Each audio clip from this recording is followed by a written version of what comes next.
नमस्कार। प्लैनेटेक्स में आपका स्वागत है। हमेशा की आपसे निवेदन है, प्लैनेटेक्स को सब्सक्राइब करें, बेल आइकन जरूर दबाएं, हमारे वीडियोस को लाइक करें और फ्रेंड्स एंड फैमिली के साथ शेयर करना बिल्कुल नहीं भूलें। दोस्तों, बड़ी इंटरेस्टिंग कुछ न्यूज़ हैं। भारत और रशिया के बीच में ऑयल सप्लाई को लेकर के, पेमेंट मैकेनिज्म को लेकर बहुत काफ़ी बातें हो रही हैं और उसको कैसे स्मूथन किया जाए पेमेंट मैकेनिज्म को, उस तरह बातें चल रही हैं। आइए इस पर बात करते हैं और कुछ एक दो और इंटरेस्टिंग न्यूज़ है इसके साथ में, उस पर भी बात करते हैं।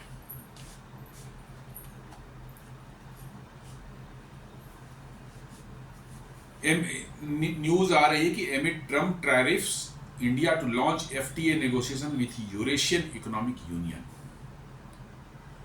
मतलब ट्रम्प की टैरिफ का जो ये दंगल चल रहा है, पूरी दुनिया में बवाल चल रहा है, उस बीच जो है भारत एक यूरेशियन इकोनॉमिक यूनियन है जिसमें कि आपको रशिया आता है, कजाकिस्तान आता है, किर्गिस्तान आता है, आर्मेनिया आता है और बेलारूस आता है और अजरबैजान भी है शायद, but I am doubtful, Azerbaijan शायद नहीं है। ये 5 देश आते हैं यूरेशियन इकोनॉमिक यूनियन। और भारत ने इनके साथ वार्तालाप या टॉक्स जो भी कहिए, वो निगोशिएशंस वो शुरू कर दी है फ्री ट्रेड एग्रीमेंट के लिए। जी हाँ, फ्री ट्रेड एग्रीमेंट के लिए जो है यूरेशियन इकोनॉमिक यूनियन से जो है भारत ने निगोशिएशन शुरू कर दी है। ये मतलब कि जो है एक बड़ी न्यूज़ है, क्योंकि इसमें देखेंगे आप, आर्मेनिया, किर्गिस्तान, कजाकिस्तान, ये सब सेंट्रल एशियन कंट्रीज हैं। रसिया तो है ही, जो तो जिसका पार्ट यूरोप में भी है और ज़्यादातर पार्ट एशिया में है, और साथ में बेलारूस जो कि रसिया के पश्चिम में है। इन समूह ने मिलकर एक समूह है जिसको यूरेशियन इकोनॉमिक यूनियन बोलते हैं। और अच्छा खासा मार्केट होगा ये, क्योंकि ये जैसे कजाकिस्तान के लिए इकोनॉमिक ठीक ठाक है उनकी क्योंकि उनका वहाँ से ऑयल निकलता है, किर्गिस्तान में भी वहाँ से भी तेल निकलती है, उनकी इकोनॉमी भी ठीक ठाक है। आर्मेनिया जो है बहुत अच्छी इकोनॉमी नहीं है, बट अभी रिसेंट पास में भारत के साथ उसके संबंध अच्छे हुए हैं, क्योंकि भारत ने उनको बड़े तादाद में जो है आर्म्स एंड एम्यूनिशन देने शुरू किए हैं जब से अजरबैजान के साथ उनके कन्फ्लिक्ट शुरू हुए थे 3 साल पहले से। तो ये एक अच्छी वो खबर है कि आप दुनिया में जो है अपने व्यापार के रिश्ते जो हैं, अमेरिका ने जिस तरह से टैरिफ लगाई है, तो आप दुनिया के और भी देश, जो वैसे देश जिनके साथ आपके ताल्लुकात अच्छे हैं, आप अमेरिका से जो है अपने आप को डी रिस्क करके जो है, मैं डी कपल नहीं बोलूँगा, वो तो बहुत बड़ी चीज़ होती है, डी रिस्क करके जो है आप अपने व्यापार जो है अब अमेरिका से कम करके जो है आप दूसरे देशों के साथ व्यापार करना बढ़ाने की कोशिश कर रहे हैं, which is very desirable in the present condition. जी हाँ, अमेरिका पर over dependency it will always kill you. America का कब मिजाज बदल जाए, कब उनके फेवर बदल जाए, आपको मालूम नहीं है। पैसे के गुरूर में वो रहते ही हैं, अहंकारी लोग हैं, बहुत ज़्यादा उनमें एरोगेंस होता है और आपके किसी भी बात से वो बिदक जाएंगे और उस देश पर सैंक्शन लगा देंगे, क्या करेंगे क्या नहीं करेंगे। अब देख लें, अभी उन्होंने अपनी नेवी भेज दी है कहाँ, वेनेजुएला की तरफ, वेनेजुएला पर अटैक करने के नेवी, जबकि वेनेजुएला अमेरिका कुछ भी नहीं कर सकता, ना मेरे पास वेनेजुएला के पास आर्मी है, ना नेवी है, ना एयरफोर्स है, कुछ भी नहीं है, छोटे मोटे होंगे, उसको भेज करके जो है घेरने की कोशिश कर रहे हैं, उसको अटैक करने के लिए। क्यों? क्योंकि वेनेजुएला उनकी बात नहीं मान रहा है, वो तेल मार्केट में तेल बेच रहा है, उसके तेल है, वो तेल निकलता है, दुनिया का सबसे बड़ा तेल रिजर्व वेनेजुएला में है, उसको अमेरिका तो बेचने ही नहीं दे रहा है, उसको गरीब रखे हुए है। वहां पर एक डिक्टेटर वाला माहौल है, डिक्टेटर वहां पर राज कर रहा है, तो भाई अमेरिका को कौन क्या लेना देना? अमेरिका ने ही बैठाया बगल में बांग्लादेश में जो है, वो क्या है? वो भी डिक्टेटर ही है ना, वो इलेक्टेड है, लीडर है ना, कोई मिलिट्री का वो है कि उसने कैप्चर कर लिया इसको। ये तो फ्रांस में बैठता था, अमेरिका ने वहां पर विद्रोह कराया छात्रों से, जो उल्टा पलटा छात्र आंदोलन, ये उल्टा पलटा नाम देकर के जो है शेख हसीना की इलेक्टेड सरकार को गिरवा दी, खत्म कर दी, उसको भागना पड़ा। और ये यूनुस कहाँ बैठा हुआ था? पेरिस में बैठा हुआ था सालों से, उसको उठाकर लाके वहां बिठा दिया। Is working like a dictator, without election, without selection, कुछ नहीं, बस अमेरिका ने बिठा दिया है अब उसको। तो भाई तू तो डिक्टेटर खुद पालता है। अभी क्या हुआ है सीरिया में देख लीजिए, जुलानी जो है HTS वाला था, उसका नाम बदल लिया है उसने, लोगों ने। बेसिकली तो अलकायदा का था ये, वो बाद में फिर ISIS में गया, अब उसमें से HTS के नाम से बना करके जो है उसने सीरिया पर कब्जा कर लिया, और सीरिया पर कब्जा करके जो है राष्ट्रपति बन गया। भैया ये तो डिक्टेटर है, और क्या, वो तो टेररिस्ट है।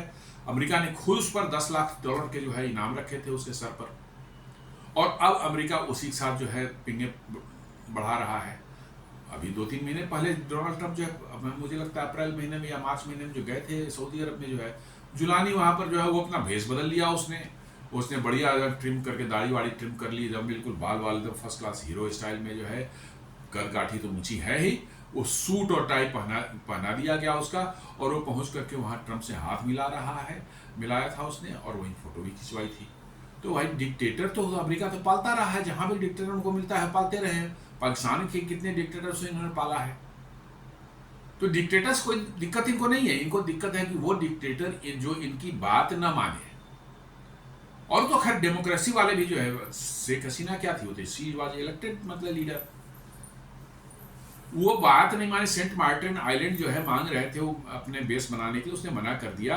अब उसके पीछे पड़ गए, उसी जान के पीछे पड़ गए, उसको जो है पैसे दे करके वहां पर, मतलब कि स्टूडेंट्स को और डिफरेंट जो है जिहादी एलिमेंट्स को वहां पर इन्होंने जो है ये करवाया, क्या कहते हैं, एक मूवमेंट करवाया, एक मतलब पूरा क्याओस क्रिएट किया, अंत में उसको भागना पड़ा। तो ये तो इनका यही धंधा है। अब मतलब बताइए, मैंने यूक्रेन में, सॉरी वेनेजुएला में जैसे देश को, जिसको कभी अमेरिका को कभी किसी जिंदगी में जो है वेनेजुएला थ्रेट नहीं हो सकता, वहां पर जाकर के जो है उसको मारने पीटने पर तैयार बैठे हुए, वहां पर भेज दिए, नेवी भेज दिए। अब ऐसे अमेरिका के साथ जो है कौन रहना चाहेगा?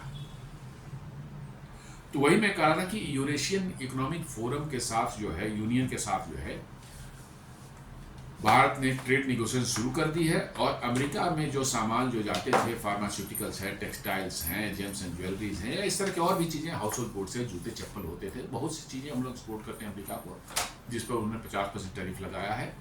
अब भारत अपने आप को डी रिस्क करने की कोशिश कर रहा है, अमेरिका से थोड़ा अलग हट करके। अमेरिका में जाएगा, मेन चीज़ जाएंगी, फार्मास्यूटिकल्स जाएगा, पेट्रोलियम प्रोडक्ट्स जाएंगे, आपको आईफोन इलेक्ट्रॉनिक्स वगैरह वो जाएगा। लेकिन जिन चीज़ों पर टैरिफ लगाया, भारत कोशिश कर रहा है कि उसको कैसे डाइवर्ट करके जो हम नए ग्राहक खोजें, नए कंट्री खोजें, मार्केट खोजें, जहां पर हम अपने सामान भेज करके जो है हम आराम से अपना ट्रेड कर सकें। और इसका यही जवाब है, और तो कुछ कर नहीं सकते, आप भिड़ नहीं सकते अमेरिका से जो है। फिलहाल तो आप भिड़ने की पोजीशन नहीं है, फिलहाल तो आप भिड़ने की पोजीशन सिर्फ चाइना ही है या रशिया है, भारत तो अभी नहीं है। ठीक है, आपकी इकोनॉमी है, बट आप मिलिटरीली जो उनके सामने बहुत मतलब जो है छोटे हैं, अभी भी इकोनॉमिकली भी बहुत छोटे हैं। तो भारत अपने रास्ता निकाल रहा है कि वही वहां से हट करके कहीं से और से हम अपने व्यापार को बढ़ाएं, और देशों से जिनसे आपको ज़्यादा समस्या नहीं है, जो आपके फ्रेंडली उसमें आते हैं, और ताकि अमेरिका पर डिपेंडेंसी जो है आपकी जो है वो कम हो सके।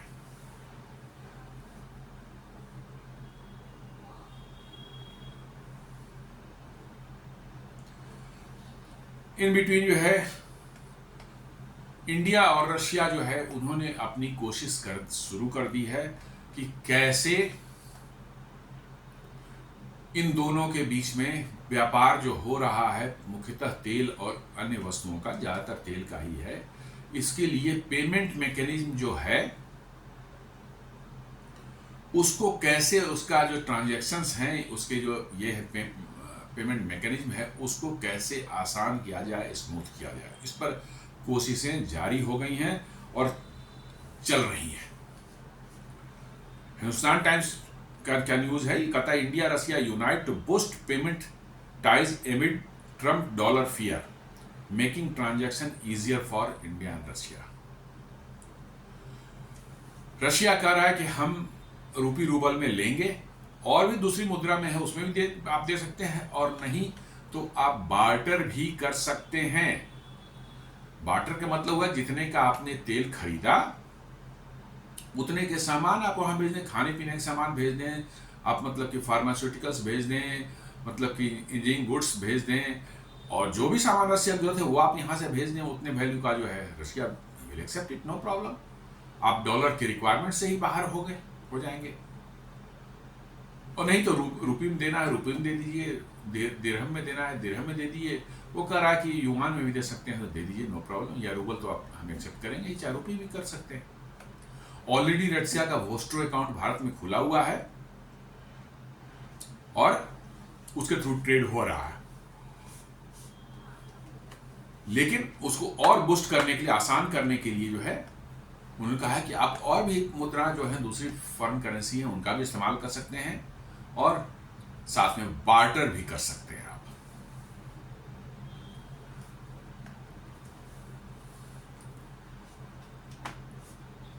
एक और न्यूज साथ में आई है कि India suspended postal services to USA और 24 अगस्त। मतलब पोस्टल सर्विसेज जो है यहाँ से पोस्ट पार्सल्स वगैरह जो जाते थे अमेरिका में, छोटे मोटे लोग अपने फ्रेंड्स एंड फैमिली और गिफ्ट वगैरह भेजते थे, उन सबों पर उन्होंने जो है कस्टम ड्यूटी लगा दी थी कि $100 से ऊपर अगर कोई भी वैल्यू का सामान होगा उस पर टैरिफ लगेगा। इसलिए जो है भारत के पोस्टल डिपार्टमेंट ने जो है, भारत ने जो है,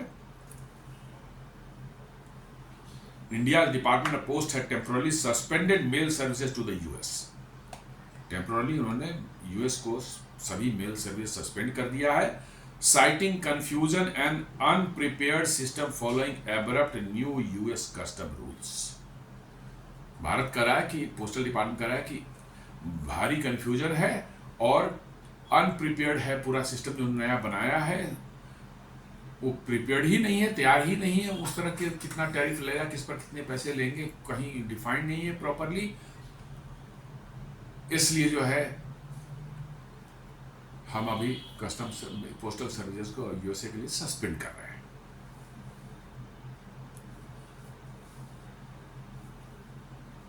साथ साथ एक बड़ा न्यूज अभी 3-4 दिन पहले आया था, उसको रसिया ने फिर रीअफर्म किया है। कहता है trade diversification Russia gain market access to India. Russia ने कहा है कि आप अपना मार्केट जो है हम खोल रहे हैं आपके लिए। The discussion coincide with India expanding exports of cars, electronics and IT goods to Russia while suspending parcel services to the US due to Washington revised custom protocols। मतलब रशिया ने जो है भारत को इनवाइट किया है कि आप अपने सामान जो है जो बेचना चाहते हैं रशिया में, जिसको रशिया की जरूरत है, आप आराम से रशिया में ला करके उसको बेच सकते हैं।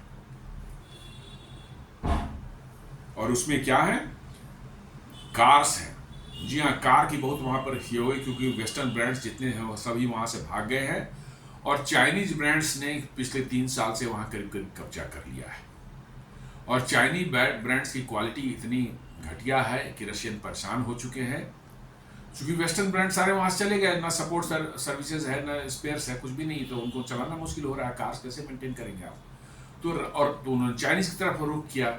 चाइनीज का आप जानते हैं मार्केट को फ्लड कर देते हैं, लेकिन उनकी क्वालिटी और सब आफ्टर सेल सर्विस जो है इतनी पुअर रहती है कि वो कार आपको जो 10 साल चलती है वो 2 साल में ही दम तोड़ देती है। तो अब रशिया ने भारत को कहा है कि भाई आप अपनी कंपनियां, जो कार बनाने वाली कंपनियां, उनको बोलिए कि कार्स हमारे यहाँ एक्सपोर्ट करें और रशिया में जो है कार्स हम खरीदेंगे भारत से। भारत अभी का ऑटोमोबाइल एक्सपोर्ट करने वाले प्रमुख 2-3 देशों में आता है। जी हाँ, चाइना के बाद, चाइना जापान के बाद शायद भारत ही तीसरा देश होगा, या जर्मनी के बाद जो है 3-4 फर्स्ट 5 में आप आते हैं। आप हर साल लाखों, करीब 4-5 लाख गाड़ियाँ जो हैं आप मतलब कि बाहर एक्सपोर्ट करते हैं 3-3.5 लाख गाड़ियाँ तो मारुति सुजुकी खुद एक्सपोर्ट करती है यहाँ से। उस पर भी मैं आऊँगा। ये रशिया वाला ख़त्म हो जाता है तो मैं उस पर कैसे मारुति सुजुकी ने जो एक नया मैंने शुरू किया है, प्योर ईवी का प्लांट उन्होंने शुरू किया है, उसका इनॉग्रेशन जस्ट कल प्रधानमंत्री जी ने किया है। आज ही फर्स्ट हाफ में प्रधानमंत्री जी ने किया है। और उसके साथ साथ कैसे बैटरी प्लांट भी जो है मतलब कि आई है सामने। तो ट्रेड डाइवर्सिफिकेशन का जो चल रहा है उसमें जो है रशिया ने भारत को पूरी तरह से इनवाइट किया कि आप आएँ और अपने जो है cars, electronics and IT services जो होती हैं उनको जो है रशिया में आप जहाँ भी जरूरत हो वहाँ पर बेचें। आप पेमेंट मैकेनिज्म जैसा मैंने बताया कि आप रूबल में कर सकते हैं, बार्टर भी कर सकते हैं, या दिरहम में दे सकते हैं, या युआन में भी दे सकते हैं। रशिया इन सबों को एक्सेप्ट करेगा। भारत चाहेगा कि युआन का इस्तेमाल ना करें कि चूँकि चाइना पर बहुत ज़्यादा भरोसा तो करना ठीक नहीं है, तो इसलिए युआन को छोड़कर आप दिरहम पर जरूर कर सकते हैं। UAE आपका बहुत क्लोज मैंने पार्टनर है और मुझे लगता है कि शायद मतलब कि अमेरिका और चाइना के बाद थर्ड लार्जेस्ट ट्रेडिंग पार्टनर भी हमारा UAE है। तो UAE के डेफिनेटली जो है क्लोज टाइज हैं हमारे साथ में, तो हम दिरहम को जरूर इस्तेमाल करते हैं। और भारत ने किया भी है रिसेंट पास्ट में। जो है जब रशिया को प्रॉब्लम होने लगी थी, बहुत ज़्यादा रुपये जमा हो गया था उसके पोस्टल अकाउंट में, तो हमने दिरहम परचेज करके जो उनको दिरहम में पेमेंट किया था।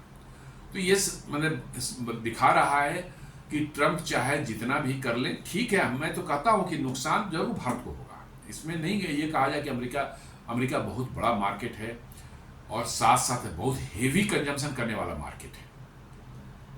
मैंने पहले भी कुछ वीडियोस में बताया था कि अमेरिकन जो फिलॉसफी है लाइफ की, वहां पर रिपेयर नाम का वर्ड शायद है ही नहीं। आप कुछ भी घर में, आपके घर में एयर कंडीशनर है, आपके घर में टीवी है, फ्रिज है, वॉशिंग मशीन है, या कोई भी अप्लायंसेज हो, फैन है, एनीथिंग, फर्नीचर हो, वहाँ पर है कि यदि डैमेज हो गई वो चीज़ तो उसकी रिपेयरिंग की व्यवस्था न के बराबर है।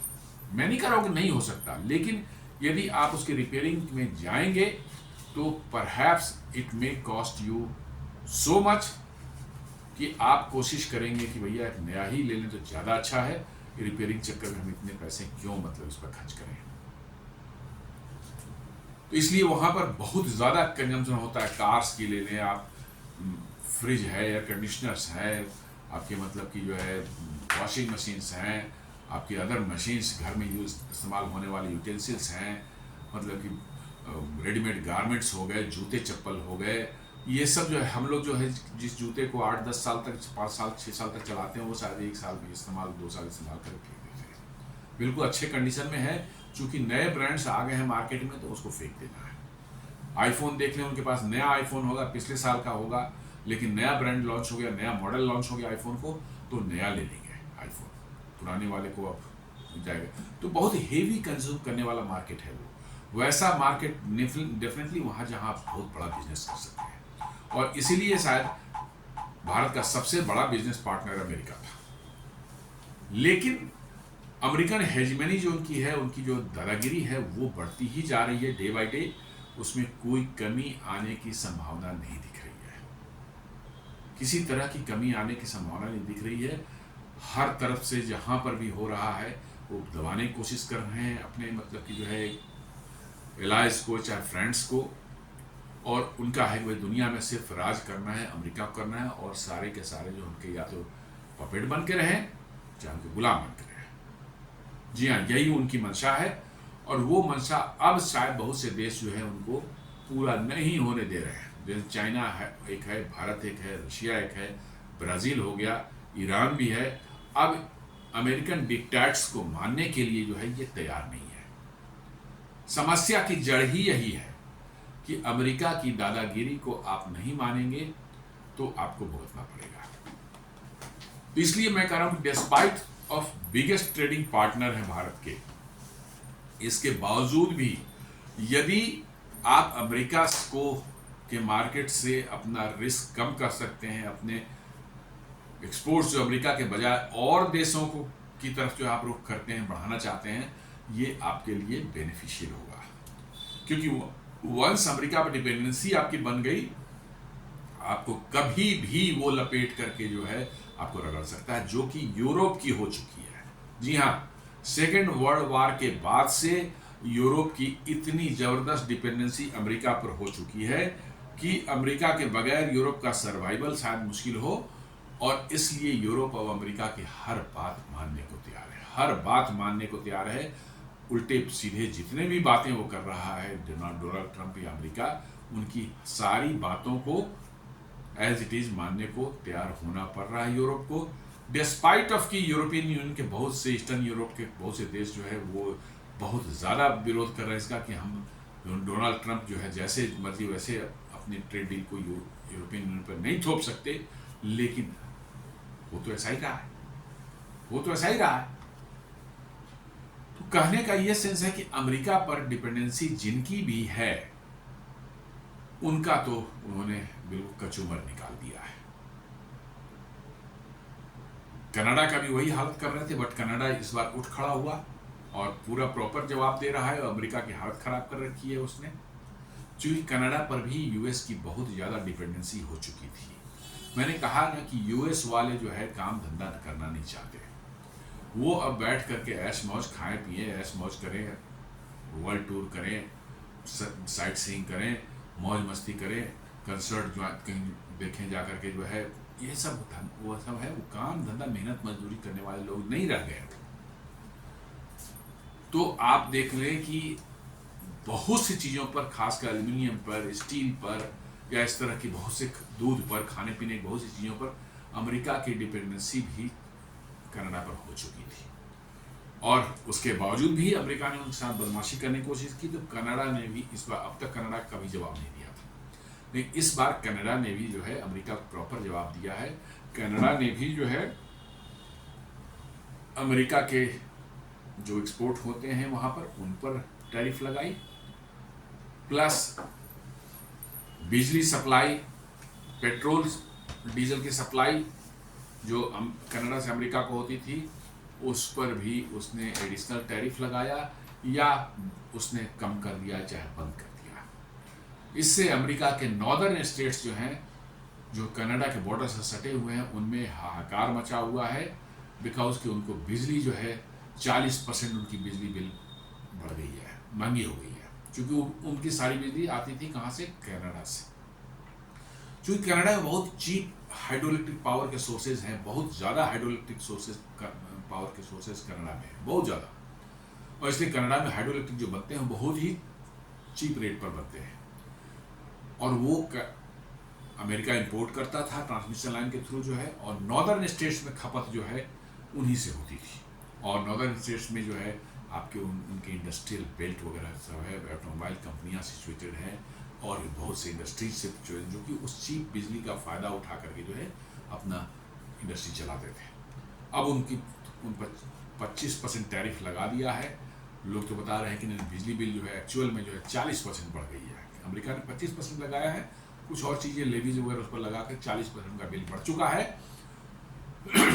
इसलिए जो है नॉर्दर्न स्टेट्स में बिल्कुल उनका मतलब कि जो है हालत अच्छी नहीं है। उसी तरह से कैलगरी से उनका बहुत बड़ा ऑयल हब है, मतलब कि जो है अल्बर्टा एक उनका स्टेट है, प्रोविंस जिसको बोलते हैं, स्टेट है, वहाँ से जो है बड़ी लंबी पाइपलाइन, कई हजार किलोमीटर लंबी पाइपलाइन अमेरिका तक आती है, अमेरिका के अंदर आती है, और वहाँ से जो है उनको नॉर्दर्न स्टेट्स जो हैं उन सबों कई एक स्टेट्स को जो है फ्यूल सप्लाई होता था वहाँ से। जी हाँ, कैलगरी से जो है diesel, petrol, aviation turbine fuel supply होता था, उसको उन्होंने कुछ हद तक जो है सप्लाई कम कर दी।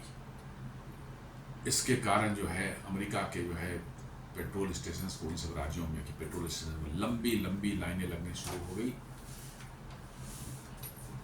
राशनिंग हो गई पेट्रोलियम प्रोडक्ट्स की। जो है डीजल पेट्रोल जो है आपको 10 गैलन या 5 गैलन से ज़्यादा आपको नहीं मिलेगा एक दिन के लिए जो है। इस तरह से कनाडा ने भी अमेरिका को बड़ा झटका दिया है,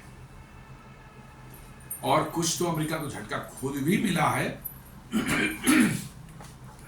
एल्युमिनियम पर जो उन्होंने टैरिफ लगाया 50%, तो एल्युमिनियम इतनी महंगी हो गई अमेरिका के अंदर में जो है कि आप सोच नहीं सकते। उनकी मैन्युफैक्चरिंग जो है, खासकर ऑटोमोबाइल का मैन्युफैक्चरर्स, तो जीएम, जनरल मोटर्स और फोर्ड, इनकी हालत ख़राब हो गई, इनके प्रोडक्शन शेड्यूल डिस्टर्ब हो गए। इन्होंने फाइनली डिसाइड किया कि उनका नया प्लांट जो दोनों का, जो ईवी का प्लांट आने वाला था, वो दोनों मैंने कनाडा शिफ्ट कर रहे हैं। जी हाँ, ये हो रहा है, साफ दिख रहा है। इसलिए कह रहा था मैं कि बेसिक कारण ये है कि आपने अमेरिका पर डिपेंडेंसी जैसे ही बनाई, अमेरिका आपको अपनी गिरफ्त में ले लेता है। अमेरिका बहुत बड़ा जायंट है, पैसे उसके पास में, अथाह संपत्ति है उनके पास में, वो आपको ग्रिप में ले लेता है। मिलिट्री पावर भी उतनी ही बड़ी है, और फिर वो आपको चाहता है कि आप उसके सामने सरेंडर कर दें। वो आपके देश के रिसोर्सेज पर, मार्केट पर जैसे चाहे कैप्चर करे और एक छत्र राज हो उसका। ये तो आप कहिए कि अमेरिका में बने प्रोडक्ट्स अब इतने महंगे हो जाते हैं बिकॉज ऑफ द वहाँ पर जो सैलरीज हैं, इलेक्ट्रिसिटी बिल हैं, टैक्सेस हैं, लॉजिस्टिक कॉस्ट है, इन सबको मिला करके वहाँ पर कोई भी चीज़ बनती है तो इतनी महंगी हो जाती है कि वो किसी मार्केट को कैप्चर भी कर लें तो वहाँ बिक नहीं सकती वो। हाँ, बिल्कुल नहीं बिक सकती। उनके सिर्फ एग्रीकल्चर और डेयरी बिक सकते हैं, क्योंकि हेवी सब्सिडी वो देते हैं सरकार की तरफ से। यदि वो सब्सिडी ना मिले तो वो भी दुनिया के किसी कोने में न बिके। जी हाँ, hundreds of billions of dollar के सब्सिडी जो है वहां अपने फार्मर्स को देते हैं, अपने डेयरी वालों को देते हैं, और भारत से कहता है, WTO में कंप्लेन करता है, भारत अपने फार्मर्स को सब्सिडी क्यों देता है? जैसे खुद यूरेनियम रसिया से खरीद रहा है और कह रहा है कि भारत क्यों वहां से खरीद रहा है, मतलब तेल खुद यूरेनियम से रसिया से यूरेनियम खरीद रहा है, लेकिन भारत को कह रहा है कि भारत वहां से तेल क्यों लेता है। वही काम वो करता है। सब्सिडी अपने किसानों की, इतनी हैवी सब्सिडी को हम सोच नहीं सकते, उतनी सब्सिडी तो हमारे यहाँ किसानों को मिल जाए तो ये बल्ले बल्ले हो जाए सभी की। लेकिन वो कहते हैं कि भारत क्यों सब्सिडी देता है। MSP जो हम पर जो सरकार जो देती है इन किसानों को जो है, ये अमेरिका कहता है कि नहीं, ये क्यों देता है भारत। तो ये हाल है अमेरिका का। इसलिए अमेरिका से बच के रहने में ही लोगों को भलाई है। अभी 4 दिन पहले जो है खबर आई थी, मैं पहले किसी वीडियो में कवर कर चुका था, रशियन प्रेसिडेंट ने साफ खुलेआम कह दिया कि if Indian goods can not go to US, they can head to Russia.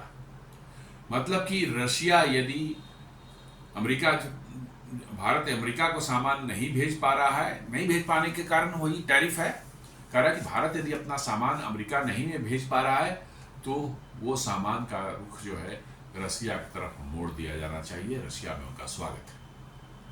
और इसीलिए उन्होंने कहा कि ये कार है, इलेक्ट्रॉनिक्स हैं, IT सर्विसेज हैं, आईफोन वगैरह बनाते हैं, वो सब हैं, आप चाहें तो हम आराम से जो है रसिया में बेच सकते हैं। और उन्होंने खासकर बार्टर का जो जिक्र किया है, तो आप ऑयल खरीदिए, उतने वैल्यू का गुड्स उनके यहाँ आप उनके या सर्विसेज जो है उनके यहाँ सेल कर दें, दैट्स ओके। और दुनिया में चलती थी बार्टर, पहले भी चलती थी। ये तो अमेरिका डॉलर वगैरह जो ला करके जो इन्होंने बीच में रिजर्व करेंसी बना के इन्होंने कचरा किया है। ये तो बार्टर तो होता ही था 60-70 साल 80 साल पहले से, सेकेंड वर्ल्ड वॉर के पहले तो बार्टर होता था बहुत देशों में जो है। ये आपको बेसिकली मजबूर किया जाता है कि आप अमेरिकन डॉलर पर डिपेंडेंट रहें, इसलिए लोगों ने धीरे धीरे करके बार्टर छोड़ दिया उसको। लेकिन बस 2 देश हैं, हमारे पास कुछ सामान है, उसके पास दूसरा कोई सामान है, आपस में हम एक्सचेंज तो कर ही सकते हैं दोनों के वैल्यू बराबर करके। तो ये चीजें जो है, तो वही रशिया में 3-4 दिन पहले कहा था कि if Indian goods can not go to US, they can head to Russia. Russian slams unjustified Trump sanction on oil, Putin to meet Modi in India this year. Russia ने जो है बुरी तरह से फटकार लगाई है कि भैया ये ऑयल पर जो अनजस्टिफाइड जो आप भारत को परेशान कर रहे हैं 25% टैरिफ लगा करके, ये गलत चीज़ है, निहायत ही वाहियात चीज़ है। और साथ साथ पुतिन जो है वो इस साल के अंत में किसी समय जो है इंडिया आ सकते हैं। तो इस तरह से जो है भारत और रशिया के बीच में जो है, जो ऑलरेडी रिलेशंस काफ़ी अच्छे चल रहे थे, वो और प्रगाढ़ होते जा रहे हैं, बिकॉज कि रशिया भी परेशान है अमेरिका से, और अब भारत भी परेशान हो चुका है। रशिया भी परेशान है और भारत भी परेशान हो चुका है। इसलिए आपको रशिया के साथ अपने संबंध और गहरे करने में कोई परेशानी नहीं है, कोई दिक्कत नहीं है। इसको आपको अल्टीमेटली इसके फायदे ही मिलेंगे लॉन्ग टर्म में, क्योंकि रशिया कभी भी आपके साथ वो उस तरह से व्यवहार नहीं करेगा जिस तरह से अमेरिका आपके साथ करना चाहता है या करता रहा है पास्ट में।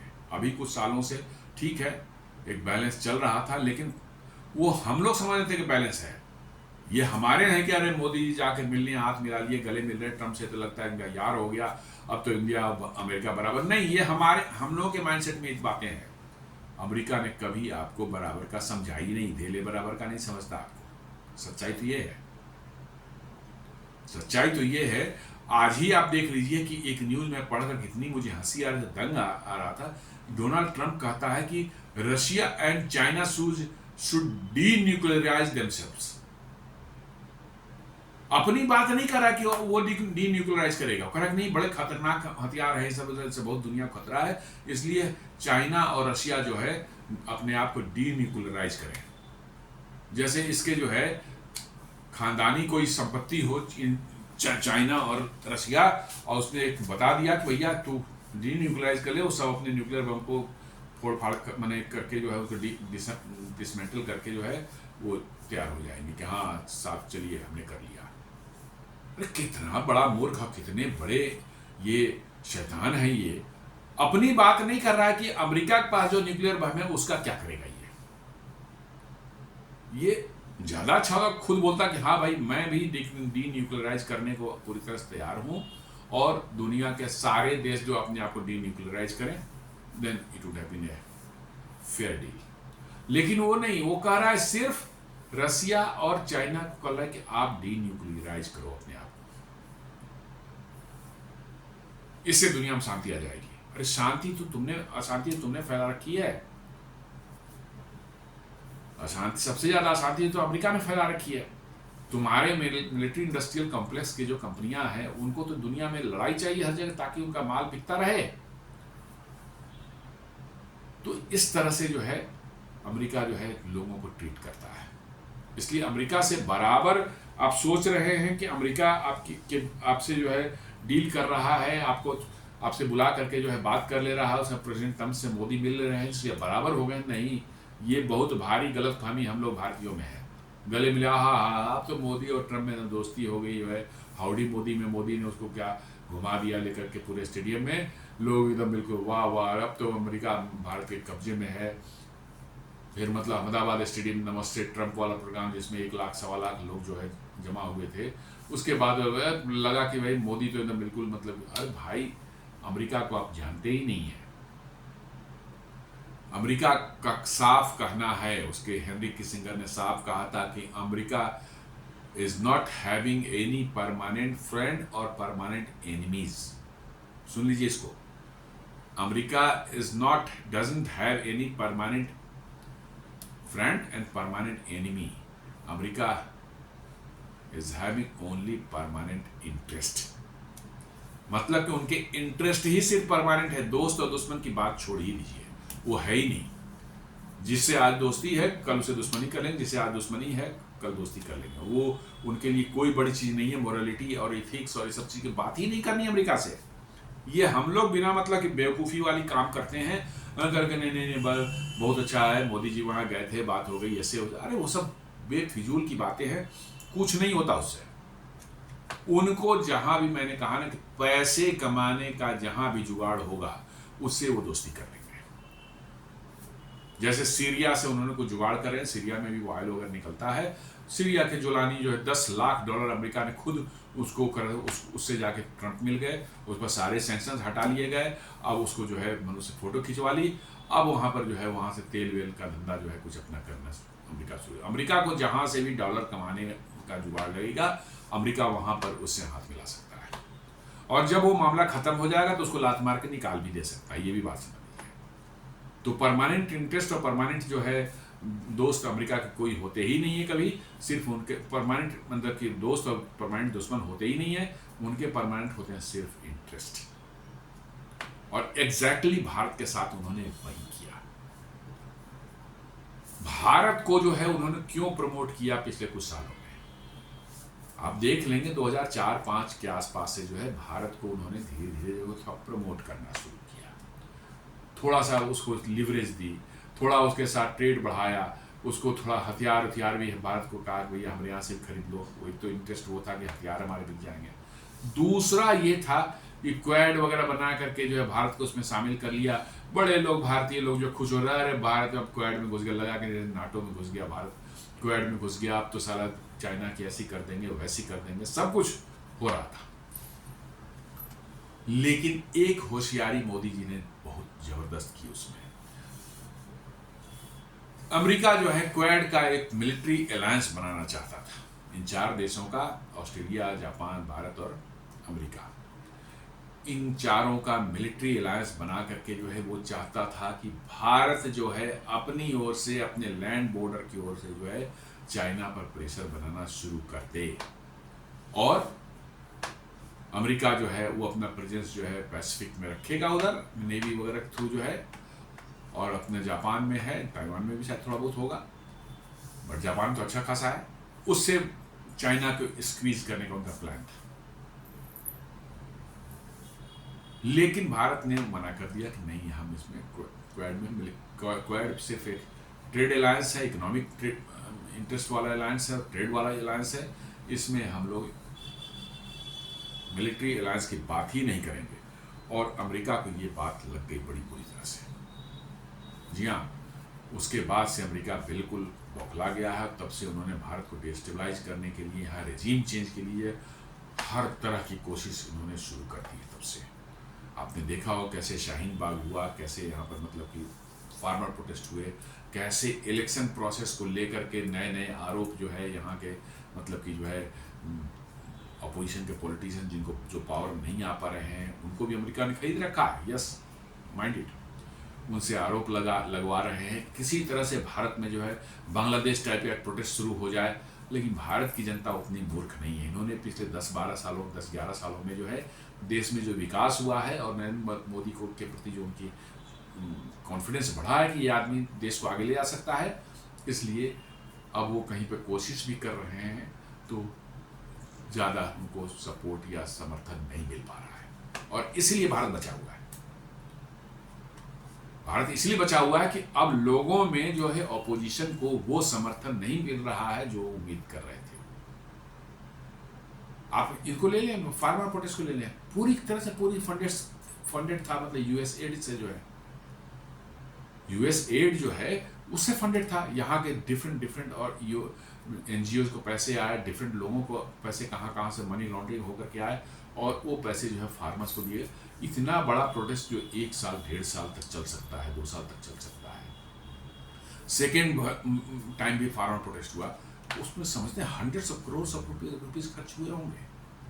उतने हजार लोगों को बॉर्डर पर सालों तक बिठा के खाना खिलाना है, उनके टेंट लगे हुए हैं, उसमें एसी तक फिट किए हुए हैं, इलेक्ट्रिक बिजली है, जनरेटर है, एसी लगा रखा है, लंगर खुले हुए हैं। अरे कोई आदमी मुफ्त में थोड़ी सब चीज करता है, अरे मुफ्त में 1-2 दिन लंगर चला देगा, सालों तक थोड़े चलाएगा।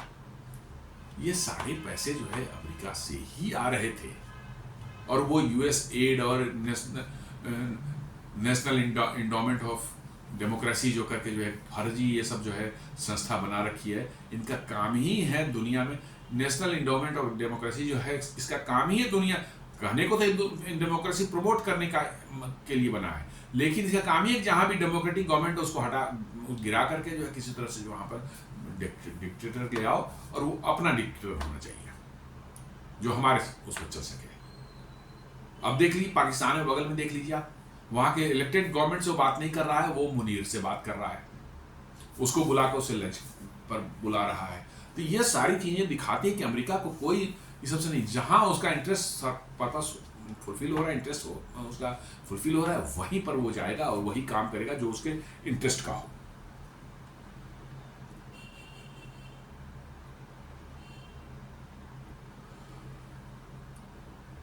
तो रसिया ने जो है आपको ऑलरेडी मैंने बताया, कार्स इलेक्ट्रॉनिक्स आईटी का उन्होंने एक्सेस दे दिया है, और न्यू पेमेंट मैकेनिज्म का उन्होंने बताया, on August 24 India ambassador to Russia confirm to to India and Russia are discussing a simplified bilateral payment system to facilitate smoother transaction for tourists and students. ये जो India के investor हैं Russia में, उन्होंने कहा कि हम लोग नए पेमेंट मैकेनिज्म पर काम कर रहे हैं जिससे स्मूथली ट्रेड भी हो सके और साथ साथ जो इंडियन टूरिस्ट जो जाते हैं या स्टूडेंट्स जाते हैं उनको भी कोई परेशानी नहीं हो. मोस्ट प्रोबेबली जो है ये हो रहा है यूपीआई और रशियन पेमेंट सिस्टम जो ऑनलाइन पेमेंट सिस्टम जो बना है नया उस इन दोनों का इंटीग्रेशन होने वाला है. तो आप उसके बाद रशिया जा रहे हैं, चाहे कोई रशियन इंडिया आ रहा है, उसको कोई फॉरेन करेंसी जरूरत नहीं है. आप यूपीआई लेके जाएं, वहाँ पेमेंट कर सकते हैं. आप वो आपके अकाउंट से रुपये में कटेगा और उसको जो है कन्वर्ट करके रूबल में या जो भी है उसको मिल जाएगा जिसको पे कर रहे हैं. तो दैट इज ऑन मतलब इन द प्रोसेस. तो आरबीआई रुपी रूबल मीजर्स, अभी कुछ दिन पहले ही आरबीआई ने जो एक स्टेटमेंट दिया था या एक ऑर्डर निकाला था जिसमें कहा था कि वोस्ट्रो अकाउंट खोलने के लिए जो आप पर जो आरबीआई की परमिशन जरूरी होती थी किसी बैंक के लिए, उस परमिशन को उन्होंने हटा दिया. दूसरे देश का कोई कंपनी है या दूसरे देश का गवर्नमेंट है, वो एक अकाउंट या इंडिया में रुपी अकाउंट खोलना चाहती है, उसको स्पेशल वोस्ट्रो अकाउंट बोलते हैं. उसको जो है उसे खोलने के किसी बैंक में यदि कोई खोलना है तो आपको आरबीआई की परमिशन जरूरत होगी. आरबीआई ने उसको सिंप्लीफाई करके उसको हटा दिया परमिशन ताकि आप आसानी से खोल सकें. India central bank has recently enabled A framework leveraging vostro accounts, rupee denominated accounts in Russian banks to expedite payments in rupee, thus bypassing dependence on global currencies such as US dollar. ये इसका main M है, US dollar की हमें जरूरत ही नहीं पड़ेगी Russia का trade करने के लिए. रशिया से हम मोबाइल मंगाएंगे, उतने रुपये हम उस वोस्ट्रो अकाउंट में डाल देंगे. वो उनका अकाउंट है, उससे अब जो चाहे इंडिया से कुछ और उनको खरीदना है, उसी अकाउंट से पैसे देकर वो खरीद सकते हैं. तो वर्चुअली डॉलर इज बाईपास्ड. और यही चाहिए दुनिया को. जिस दिन डॉलर का स्ट्रेंथ ही अमेरिका का स्ट्रेंथ है, जिस दिन डॉलर गया अमेरिका औंधे मुंह गिर पड़ेगा. और यही दुनिया को करने की जरूरत है और कुछ नहीं करने की जरूरत है. यू हिट द डॉलर, लेकिन जिन्होंने भी हिट किया है पास्ट में, करने की कोशिश की है, उसका क्या दुर्दशा उन्होंने किया ये भी जान ले. सद्दाम हुसैन, उसने कहा कि हम इसमें करेंगे, क्या कहते हैं, यूरो में करेंगे ट्रेड. देख लीजिए, तेल ऑयल जो है यूरो में ट्रेड करेंगे, उसका क्या दुर्दशा की. कर्नल गद्दाफी जो था लीबिया का, उसका भी उसने भी कहा कि यूरो में करेंगे, उसका भी यही हालत उन्होंने किया. लेकिन वो सब छोटे देश थे. अब उनका पाला चीन और भारत से पड़ा है. देखना है अभी क्या होता है. हालांकि हैं बहुत खतरनाक लोग ये, they can go up to any extent. This has to be kept in mind. जी हाँ, ये बड़े खतरनाक हो. इनके लिए कहा ना कि मैंने मोरल इथिक्स कुछ नहीं होता. इनके जो है जहाँ से कमाई हो रही है बेसिकली. इनफैक्ट देखें, ऐसे तो टाई सूट पहन करके जो है सब जब घूमते हैं, वाइट कॉलर जो बने वाले लोग हैं, लेकिन बेसिकली उनका जो ये है माइंडसेट है, वो है लुटेरा वाला माइंडसेट कि आपको कैसे समस्या में डाल करके आपको लूट लिया जाए. ये उनका है बेसिकली. ये लुटेरे हैं. और अब तक जो है 300-400 साल जो है इन्होंने सारे जो है एंग्लो सैक्सन्स जितने भी कंट्रीज हैं, इन्होंने दुनिया को लूट करके ही मौज मस्ती की है. अब दिक्कत जो अभी आ रही है, आप यूरोप को भी देख रहे हैं, इवन अमेरिका को भी अब समझ में आने लगा, वहाँ पर ये समस्या पैदा हो रही है. ये बिकॉज कि अब वो लूट आसान नहीं रह गया. मोस्ट ऑफ द लूट बंद हो चुकी है और जहाँ भी ये करने की कोशिश कर रहे हैं वहाँ से रेसिस्टेंस इनको मिल रहा है. And that is creating problem for them. Russia क्या इस पर बोलता है? Russian official emphasise a 5 to 7% oil discount for Indian buyers and advocated for rupee based settlements. Russia इस पर बोल रहा है कि हम भारत को 5 से 7% डिस्काउंट ऑयल पर देंगे और सारा सेटलमेंट जो है हम रूपी बेस्ड सिस्टम में सेटलमेंट कर लेंगे. कोई दिक्कत नहीं है. भारत को और क्या चाहिए? इससे तो अच्छा है, बढ़िया है. आप उतने डॉलर जो खर्च करते हैं अपने फॉरेन करेंसी से जो है, उसके बदले में आप रूपी से आप ले रहे हैं. यू डोंट नीड टू मतलब कि जो है गो फॉर डॉलर. यही तो चाहिए और सारी दुनिया की इनफैक्ट यही चाहिए. तो ये हो रहा है. फाइनेंशियल एक्सप्रेस भी इसी पर बोला, India defies dollar dictate to accelerate rupee settlement for international trade. मतलब कि रूपी सेटलमेंट में इंटरनेशनल ट्रेड करने की जो है भारत अब काफ़ी तेज़ी से कोशिश कर रहा है. रशिया के साथ कर रहा है, यूएई के साथ कर रहा है, सऊदी के भी साथ बात हो रही है और भी कई देशों के साथ बात हो रही है. ताकि डॉलर पर डिपेंडेंसी जितनी घटा सकें आप, उतने ही आप सुखी रहेंगे। तो ये एक मतलब की जो है आ रही है।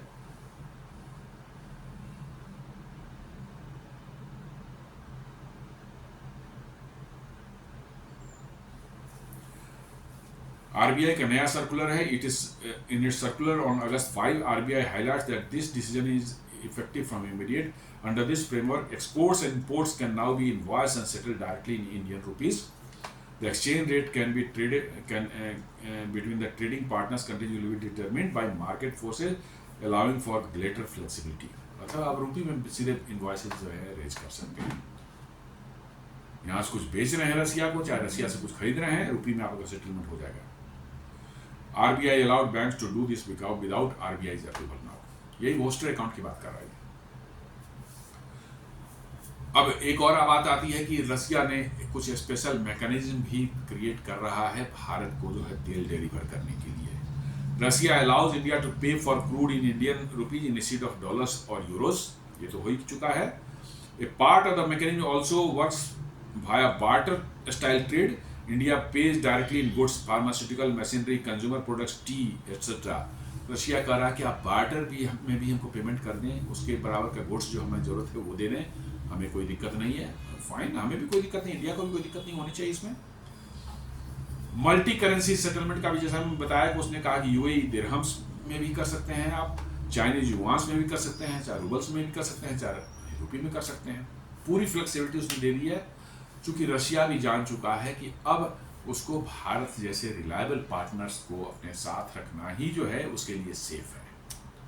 और ब्रिक्स के जो कंट्रीज हैं उनको भी समझ में आया कि अब यदि अमेरिका के इस दादागिरी को नहीं रेसिस्ट किया गया तो अमेरिका जो है उनको बहुत बड़ा डैमेज पहुंचाने वाला है। लॉजिस्टिक सपोर्ट में Russia has deployed a large shadow fleet of tankers and uses non-Western insurers to ship crude to India bypassing Western shipping restrictions. Russia ने जो है बहुत से लार्ज शैडो फ्लीट्स टैंकर जो होते कहलाते हैं, जो कि रजिस्टर्ड होते हैं किसी कंट्री में, बट उनका कोई बहुत ज़्यादा डिटेल्स किसी को नहीं पता, कहाँ आ रहे हैं, कहाँ जा रहे हैं, और ये सब रिकॉर्ड नहीं करवाते कहीं भी। अपने ट्रांसपोंडर्स भी ज़्यादातर टाइम जो है ऑफ रखते हैं।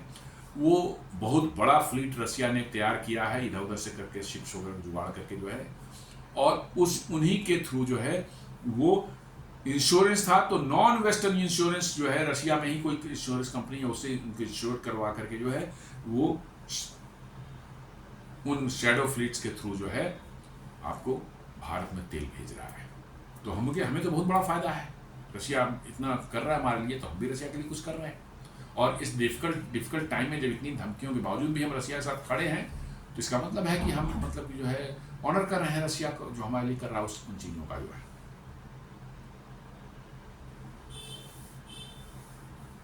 What is the posturing by India and Russia? Indian strategic autonomy। Bharat जो है दिखा रहा है भैया हमारा स्ट्रेटजी का, ये मत आपके कहने से हम कि फलाने साथ दोस्ती रखो, फलाने साथ मेरे साथ दोस्ती रखो, उसके साथ दुश्मनी रखो, चाहे उसके साथ दोस्ती नहीं रखो जिसको हम नहीं चाहते हैं।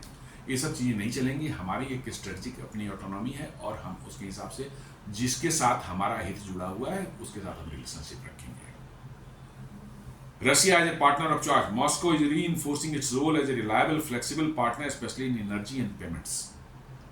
इंडिया कह रहा है कि भाई Moscow is reinforcing its role as a reliable flexible partner specially in energy and payments. मतलब रसिया हमेशा रिलायबल रहा है, फ्लेक्सिबल रहा है, और साथ साथ एनर्जी सिक्योरिटी हमें दे रहा है, और पेमेंट में भी काफ़ी फ्लेक्सिबल है। वो रुपये में भी ले रहा है, दिरहम में लेने को तैयार है, युआन में लेने को तैयार है, इवन बार्टर में भी लेने को तैयार है। और क्या चाहिए? Financial multipolarity. These moves contribute to a larger trend of de-dollarization, potentially reconfiguring global trade architecture. जी हाँ, ये de-dollarization का ही एक पार्ट है कि आप ट्रेड कर रहे हैं उसमें डॉलर की जरूरत ही नहीं आपको पड़ रही है। ये तो de-dollarization है, और de-dollarization काफ़ी दिनों से बात हो रही दुनिया में, दुनिया परेशान हो चुकी है डॉलर से जो है। तो de-dollarization की तरफ जो है एक बड़ा इंपॉर्टेंट ये स्टेप मारा जा रहा है दुनिया में जो है। और जहाँ तक है India has not stop buying Russian oil. आपको बिल्कुल कम नहीं किया, राधे बढ़ ही गया। पिछले जुलाई में जो है ये 1.6 billion million barrel per day था। आज के अभी तक का एवरेज 4 दिन पहले करीब 16 या 17 तारीख का जो एवरेज था, it was 2 million barrel per day for the month of अगस्त। तो इंडिया ने कम नहीं किया, बढ़ा ही दिया। तो ये था रशिया और इंडिया के बीच में। अब आ जाते हैं कुछ और न्यूज में। एक आज ही जो है प्रधानमंत्री जी ने जो है एक बड़ा अच्छा मैंने है, मारुति सुजुकी ने जो है भारत में इलेक्ट्रिक बैटरी वाले इलेक्ट्रिक व्हीकल जो है बनाने का जो है उसने आज इनोवेशन कर दिया। उसका उद्घाटन प्रधानमंत्री ने जाके किया और वहीं से उन्होंने अनाउंस किया कि हमारी इलेक्ट्रिक व्हीकल जो है 100 देशों में एक्सपोर्ट होगी। जी हाँ, मारुति सुजुकी भारत का बहुत बड़ा ऑटो एक्सपोर्टर है, ऑटोमोबाइल एक्सपोर्टर है। 50 कंट्रीज में जो है ये इसकी गाड़ियां जो सप्लाई पिछले कई सालों से, पिछले 10-15 सालों से जो है ये एक्सपोर्ट कर रहा है और हमें लगता है 3.5 से 4 लाख गाड़ियां हर साल ये एक्सपोर्ट करता है। जी हाँ, दुनिया के वन ऑफ द बिगेस्ट मतलब कि जो है ऑटोमोबाइल एक्सपोर्टर बन चुका है। और उसने एक प्योर ईवी इलेक्ट्रिक व्हीकल का प्लांट जो है जिसमें ई विटारा उनकी निकली, विटारा उनका ग्रैंड विटारा एक उनका प्लेटफॉर्म है जो कि अभी तक जो है वो हाइब्रिड व्हीकल्स बना रहा था। नॉर्मल कन्वेंशनल व्हीकल जो थी, साथ में हाइब्रिड व्हीकल भी बना रहा था वो। अब वही ई विटारा का एक नया जो है मॉडल जो आ रहा है, जो ई विटारा, वो एकदम बिल्कुल सेपरेट कोई इलेक्ट्रिक व्हीकल की प्लांट बन रहा है और ये भारत में बिकेगा और साथ साथ पूरी दुनिया में भी बिकने वाला है।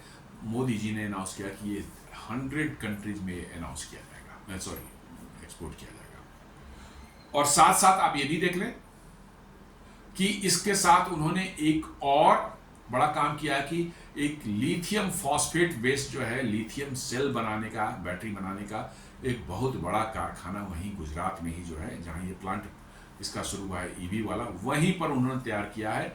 बैटरीज भी भारत में बनेगी और इलेक्ट्रिक व्हीकल कार भी जो भारत में बनेगी और भारत में भी बिकेगी और दुनिया में भी बिकेगी। अमेरिका ना लेना है, नहीं लेना है, ना ले, नो, कोई दिक्कत की बात नहीं है। लेकिन लेने वाले देश हैं, अफ्रीकन कंट्रीज हैं, एशियन कंट्रीज हैं, सेंट्रल एशियन कंट्रीज हैं, साउथ अमेरिकन कंट्रीज हैं, कोई दिक्कत नहीं है, वो लेंगे। ये बहुत बड़ा न्यूज़ है कि आज के समय में जो है जितनी हो है, आपने न सिर्फ इलेक्ट्रिक व्हीकल बनाने का पूरा प्लांट लगाया यहाँ पर, बट साथ में जो है लिथियम बैटरीज बनाने का भी बहुत बड़ा प्लांट बनाया है, जो कि भारत को इस क्षेत्र में आत्मनिर्भर बनाने के लिए बहुत बड़ा एक कदम है। जी हाँ, बहुत बड़ा कदम है और उम्मीद करते हैं कि इससे जो है भारत से जो है ऑटोमोबाइल, खासकर इलेक्ट्रिकल व्हीकल ईवीज जो हैं, उनके निर्यात पर एक बहुत बड़ा प्रभाव पड़ने वाला है, पॉजिटिव इम्पैक्ट आने वाला है। इसके बहुत डिटेल्स नहीं आए हैं कि गाड़ियाँ कैसी कैसी होंगी। शायद एक 49 किलोवाट आवर का जो है एक वो है, दूसरा जो 69 किलोवाट आवर का 2 गाड़ियाँ, पूरा रेंज वगैरह कितना आएगा उतनी डिटेल्स नहीं आई हैं। लेकिन खैर उसमें जाने की जरूरत नहीं है। मेन चीज़ है कि आपके भारत में जो है ईवी बनाने का एक इतना बड़ा प्लांट मारुति सुजुकी ने लगाया। मारुति सुजुकी आज के दिन में जो है दुनिया के वन ऑफ द बिगेस्ट, मैंने नंबर्स के मामले में कहता हूँ, नॉट रेवेन्यू मामले, नंबर्स के मामले में बोल रहा हूँ, वन ऑफ द बिगेस्ट मतलब कि ऑटोमोबाइल मैन्युफैक्चरर है। और वो यदि बना रहा है ईवी और भारत के लिए और इंडिया के लिए जो है make in India and make for the world जो है नारा जो मोदी जी का है, उसको साकार कर रहा है। ये एक बहुत बड़ी उपलब्धि है भारत के लिए। उम्मीद करते हैं कि इसमें और तेजी आएगी और भी कंपनियां जो हैं भारत में ईवी बना करके जो है भारत में और दुनिया में एक्सपोर्ट करने का काम शुरू करेंगे। चलिए, ये हो गया। अब एक तीसरी खबर जो है वो बड़ा ही मतलब कि वो है जर्मनी के फ्रैंकफर्ट शहर में का जो है एक न्यूज़पेपर है फेज 8। जी हाँ, फेज 8 न्यूज़पेपर है और ठीक ठाक उसकी अच्छी खासी मतलब की जो रेपुटेशन है जर्मनी में जो है, मतलब कि कोई बायस्ड उसको नहीं कहा जाता कि वह बायस्ड न्यूज़ या कोई प्रोपेगेंडा टाइप का न्यूज़ छापने वाला हुआ है। ठीक ही ठाक उसकी रेपुटेशन है। उसने जो छापा है ये बड़ा ही वो है। कहता है कि पिछले 2 हफ्ते में ट्रंप ने 4 बार मोदी से कांटेक्ट करने की कोशिश की, लेकिन मोदी जी ने फोन ही नहीं उठाया। जी हाँ, यही उसने लिखा है, जर्मन में लिखा है, लोगों ने ट्रांसलेट करके जो है उसको जो है अपने अपने चैनल पर बता रहे हैं, अपने अपने वेबसाइट पर बता रहे हैं कि 4 बार जो है ट्रंप ने पिछले 2 हफ्तों में जो मोदी से संपर्क करने की कोशिश की, लेकिन मोदी जी ने फोन ही नहीं उठाया। अब तो समझ लीजिए कि ट्रंप के ईगो को कितनी बड़ी चोट पहुंची होगी, आप समझ सकते हैं, अंदाजा लगा सकते हैं कि अमेरिकन प्रेसिडेंट का फोन कॉल जाए किसी देश के पास और वो उसका प्रधानमंत्री या राष्ट्रपति फोन ही ना उठाए, आप अंदाजा लगा सकते हैं। दोस्तों, हमें लगता है कि भारत पूरी तरह से जो है इतना तैयार हो चुका है कि अब ट्रंप की बदमाशियों को, अमेरिका की बदमाशियों को नहीं सहने वाला है और अपना रास्ता इसने अलग कर लिया है। अब जो करना अमेरिका करे, हमें जो करना हम करेंगे। तो दोस्तों, अब हम लोग यहीं पर इस वीडियो को विराम देते हैं, काफ़ी लंबा हो गया। उम्मीद करते हैं वीडियो आपको पसंद आएगा। आप इसे लाइक करें, फ्रेंड्स एंड फैमिली के साथ शेयर करें, हमारे चैनल को सब्सक्राइब करें और वीडियोस को अपने फ्रेंड्स एंड फैमिली के साथ शेयर भी जरूर करें। धन्यवाद।